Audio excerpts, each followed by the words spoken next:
Before I came to work this morning, I watched you on Good Morning America, and I heard you say that there's more difference between you and Ronald Reagan than there was between Lyndon Johnson and Barry Goldwater.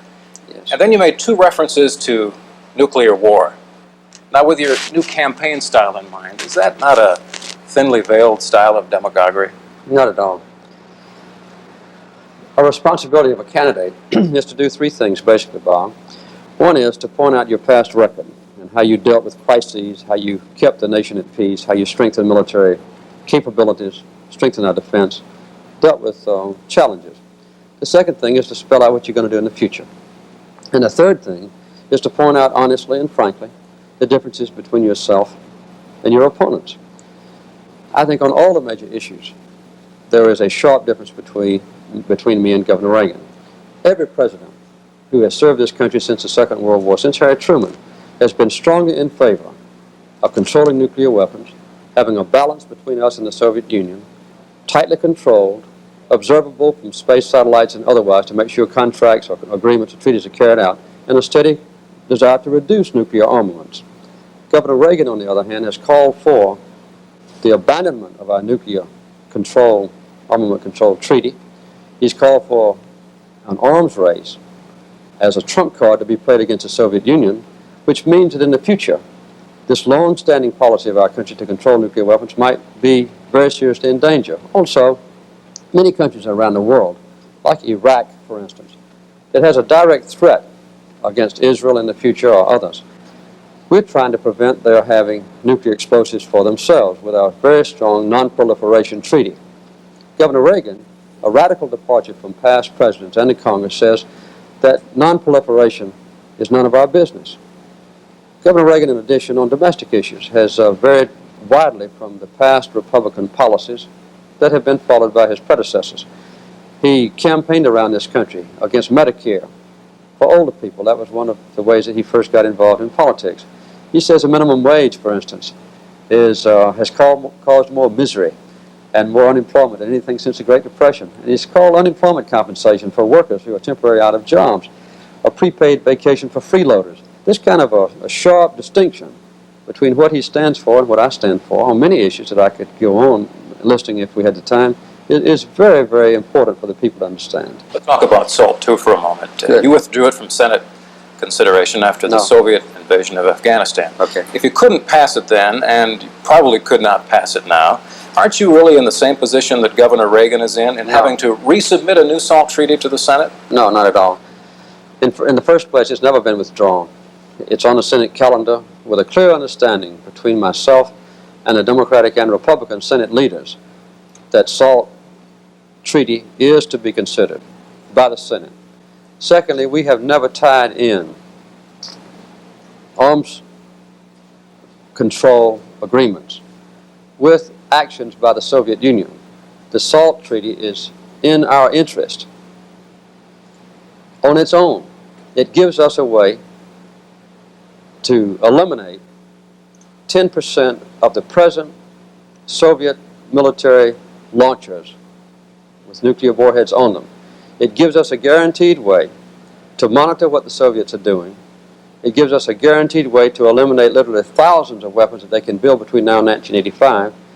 And the SALT treaty does not limit at all, not at all, our plans for improving the American strategic weapon system.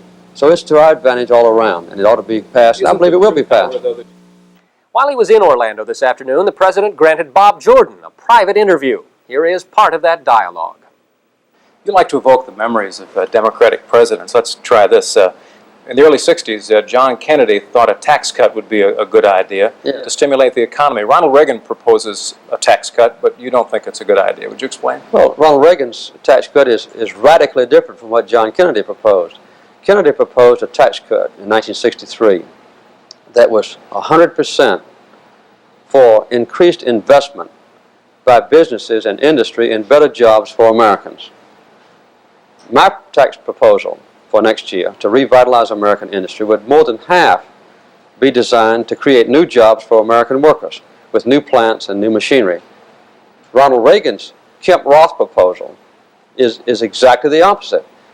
Only 10% of his proposal would go to business for better jobs, better plant, better equipment. 90% of it would be a tax reduction primarily for rich people, which would be highly inflationary in nature, in that it would create an enormous flood of dollars, $1,000 billion, $1 trillion between now and 1987, that would make inflation inevitable, because you'd have a mass of dollars bidding for no induced increased production.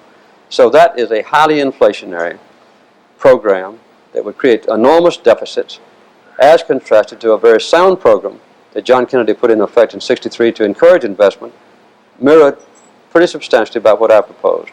Let me play devil's advocate for a moment and ask you about the misery index. Yes. You coined the phrase 4 years ago when you and Gerald Ford were running against one another, Yes. and it's gotten worse since then. Inflation is bad, unemployment is way up. Why should the American people believe you when you tell them that you can lead us out of this economic woods that a lot of people think you'll let us into? You forget what the situation was in Florida in 1977 when I was inaugurated with unemployment. The unemployment rate in Florida has been drastically reduced in the last 3.5 years. In the nation, the same things happen. We've created more new jobs in this country the last 3.5 years than has ever been created in any administration in history. 8.5 million new jobs. That's been an extraordinary achievement. And I think we've held inflation remarkably stable when you've had the tremendous impact of the OPEC oil price increase on us. In 1974, 1975, 75 and 76, the OPEC countries did not raise the price of oil appreciably. So you had a kind of a vacation there of a year or two with dormant, unchanging oil prices. Then later, they started increasing the prices again. This has a tremendous impact on the whole country.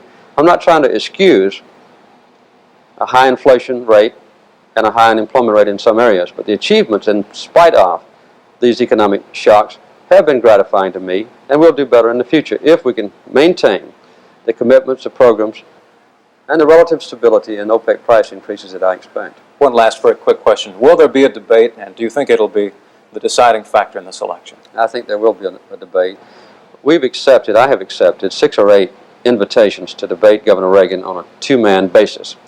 He has refused all of them until recently. He's finally accepted the principle, at least, of a debate between myself and him, sponsored by the League of Women Voters. I'm looking forward to the debate. I don't know who will so-called win the debate. He's a professional. He's probably a better speaker than I am, and I'm not predicting that I will be a more eloquent debater than he.